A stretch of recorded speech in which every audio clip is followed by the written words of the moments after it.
Hello students, good morning. Let us be start this chapter once again. Chapter Resources and Development, subject Geography. I hope that all of you understand very well the previous topics and you revise it at home. So please all of you work hard and try to get the maximum score in the final exam. All the best all of you. Keep yourself healthy, safe and corona free. Okay. Now we just redefining the complete chapter once again. Chapter Resources and Development. So you know what is resources? What are resources? The things which help us to fulfill our need and help in our development are known as resources, which are technologically accessible and economically feasible and culturally acceptable are known as resource. Clear? Understand? And then here we study about the resources and the classification of the resources. हमने दो तरह के resources पढ़े, एक तो natural resources पढ़ा और human resources पढ़े। नेचुरल रिसोर्सेज को फिर क्लासिफाइड किया गया on the basis of their exhaustibility. तो हमने पढ़ा रिन्यूएबल रिसोर्सेज और non renewable resources. Renewable resources क्या थे? The resources which renew again and again, जैसे विंड है, वाटर है। नॉन रिन्यूएबल रिसोर्सेज क्या है? We have very limited quantity of them which can not renew, जो रिन्यू नहीं हो सकते। जैसे कि जो रिसाइकलेबल हैं, जिन्हें रिसाइकलेबल कुछ मेटल्स वगैरह हैं रिसाइकिल किया जाएगा, ये भी नॉन रिन्यूएबल में आएंगे। लेकिन नॉन रिसाइकलेबल हैं जैसे फॉसिल फ्यूल है, वो नॉन रिसाइकलेबल। तो इसके बाद बायोलॉजिकल हमने पढ़ा ऑन द नेचुरल वेजिटेशन और वाइल्ड लाइफ, ये बायोटिक रिसोर्सेज में भी आता है। फिर हमने पढ़ा ह्यूमन में क्या आता है? स्ट्रक्चर और इंस्टीट्यूशन जो ह्यूमन बना रहा है,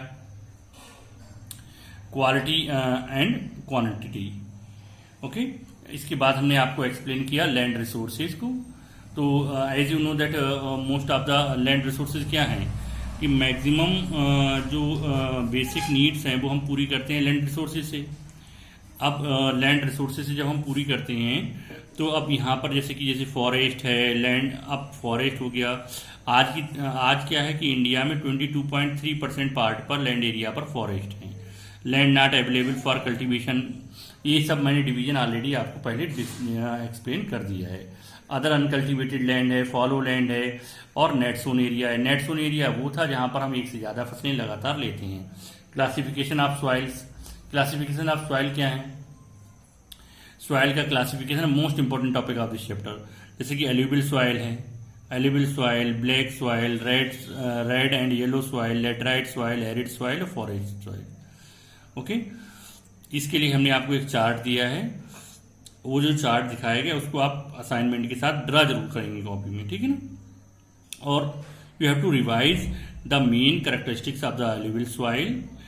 आपको क्या करना है? जो main characteristics of alluvial soil हैं उन्हें रिवाइज मतलब कैरेक्टरिस्टिक्स को पढ़ के रखना है। मैप में भी देखना है कौन सी सॉइल किस एरिया में मिलेगी।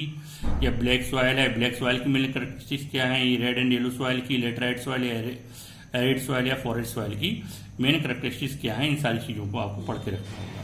फिर इसी में आपने पढ़ा सॉइल इरोजन। सॉइल इरोजन क्या था? सॉइल इरोजन में मतलब दो तरह का है, नेचुरल है, मैन मेड है। नेचुरल में जैसे हवाएं तेज चली है ना, तो soil top removal of the top most layer of the earth is known as soil erosion. तो विंड है, वाटर इसके लिए रिस्पॉन्सिबल है। बहुत तेज पानी आ गया, बाढ़ आ गई, बरसात तेज हो गई, डिफॉरेस्टेशन किया, उसके बाद पानी तेजी से बरस गया, प्लांटेशन है नहीं, तो उसकी वजह से क्या हुआ? Top most layer of the earth remove from one place to another. Man made.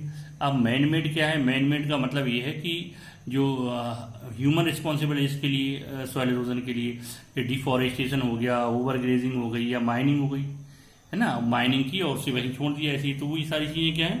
Soil erosion को नुकसान मतलब जिम्मेदार है इसके लिए। अब हम बात करते हैं सॉइल इरोजन। मतलब अब इसे रोकेंगे कैसे? रोकने के लिए बहुत सारे तरीके हमने पहले भी बताए हैं आपको, तो वो जरूर याद कर लीजिए। ये क्वेश्चन आपको one question you find in the final exam definitely. Okay, what is soil erosion and how can we check it. Soil erosion है क्या और हम इसे चेक कैसे करेंगे। तो चेक करने का ये है कि हिली एरियाज में जाएंगे तो टेरेस फार्मिंग है, टेरेस फार्मिंग समझ रहे हैं ना, सीढ़ीदार खेत आपने सुने होंगे, या फिर प्लांटेशन शेल्टर फार्मिंग है, प्लांटेशन कराइए, मैक्सिमम जो ट्रीज हैं उन्हें प्लांट किया, और माइनिंग की, माइनिंग करने के बाद उस एरिया में प्लांटेशन करा दिया। तो ये सारी चीज़ें हैं, मतलब प्लोइंग मेथड है वो भी रिस्पॉन्सिबल है, उसकी वजह से भी हम चेक कर सकते हैं सॉइल इरोजन को। फिर इसमें एक टॉपिक और था लैंड डिग्रेडेशन का। लैंड डिग्रेडेशन में ये था कि जो हम ऑर्गेनिक एग्रीकल्चर कीजिए, ऑर्गेनिक खेती को सरकार बढ़ावा दे रही है आजकल, है ना। आप जो आर्टिफिशियल सीड्स हैं, मतलब पेस्टिसाइड्स हैं, फर्टिलाइजर्स हैं, उन्हें यूज़ ना करके नेचुरल पेस्टिसाइड्स और फर्टिलाइजर्स को यूज़ करिए। तो by this way we can control the land degradation also. लेकिन एक चीज़ आप बहुत नोट करके ध्यान रखनी है कि सॉइल इरोजन और लैंड डिग्रेडेशन दोनों अलग अलग चीज़ें हैं। Soil erosion and land degradation दोनों अलग अलग चीज़ें हैं एक्चुअली। सॉइल इरोजन में तो टॉप मोस्ट लेयर जो है वो रिमूव हो रहा है, लेकिन लैंड डिग्रेडेशन में degraded the fertility of the soil है। Listen very carefully, soil erosion में removal of the top most layer of earth है, और लैंड डिग्रेडेशन में degraded the top most layer of the earth है, ठीक है ना। Okay, after that I give you one assignment. इसके बाद हम आपको एक असाइनमेंट देंगे और chapter near about to over. ओके, उसमें हम मैप से रिलेटेड कुछ क्वेश्चंस हैं और बाकी कुछ notes I have given you in the next time. Okay, इसका जो नोट्स हैं उसकी कॉपी जो है आपको व्हाट्सअप करते हैं, ठीक है। Okay, thank you, work hard. Okay.